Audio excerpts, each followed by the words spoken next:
बंधू भगिनी आणि युवक मित्रांनो, आज निवडणूक फार कमी दिवसांची निवडणूक आहे. त्याला 4 दिवस प्रचाराला राहिलेले आहेत. आज एक मोठी जाहीर सभा या ठिकाणी आयोजित करून या मतदारसंघाच्या मतदारांना काँग्रेस पक्षाचे विचार आणि उमेदवारांची ओळख करून देण्याकरता आम्ही इथं आलेलो आहे.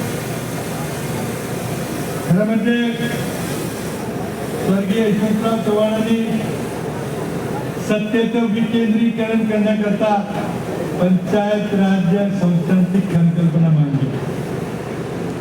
लोकसभा आणि विधानसभेला एक कायदे मंडळ आहे, कायदे करायचे असतात. विकासाचं काम स्थानिक पातळीवरच्या स्थानिक स्वराज्य संस्थांनी, ग्रामपंचायत असेल, पंचायत समिती असेल, जिल्हा परिषद त्यांनी करायचं. त्यामुळे ही निवडणूक खरं म्हणजे तुमच्या ग्रामीण विकासाची निवडणूक आहे.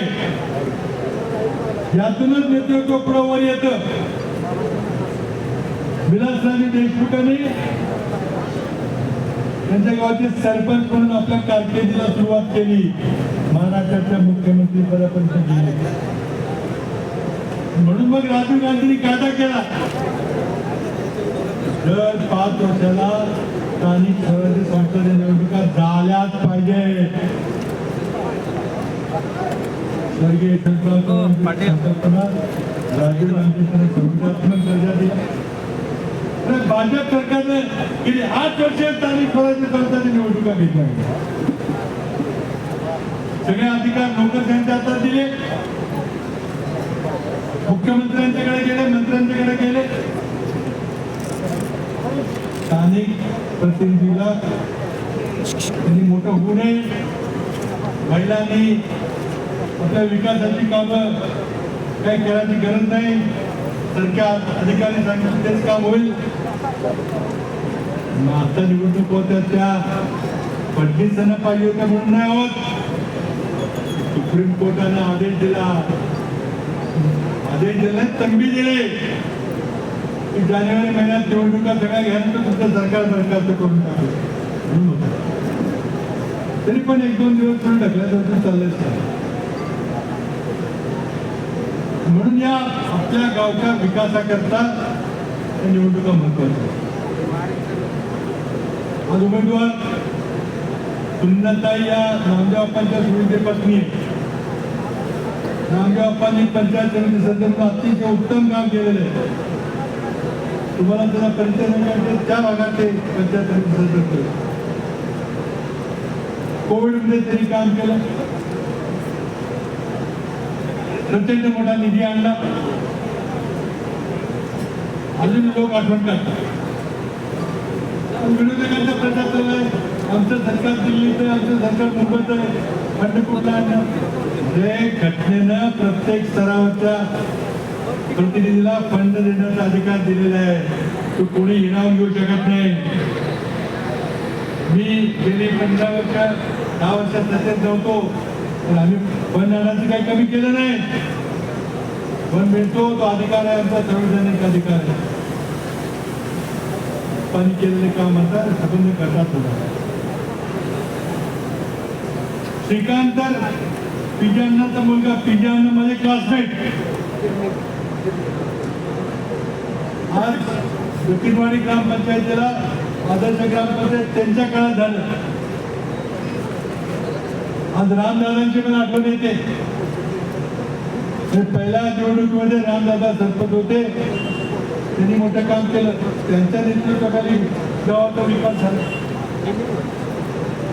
हे उमेदवार पण काय, त्या निवडणुकीत 2 बाजू असतात, पक्ष आणि उमेदवार. उमेदवार अप्पा, त्यांच्या पत्नी आहेत, रवी बडेकर आहेत, श्रीकांत पाटील आहेत. पण पक्षही तितकाच महत्वाचा आहे. या पुढच्या काळामध्ये फक्त 2 विचारधारा शिल्लक राहणार आहे. काल भूषण झालं, देशाच्या राजकीय परिस्थितीवर, राज्याच्या परिस्थितीकडे आमूलाग्र बदल होताना दिसतो.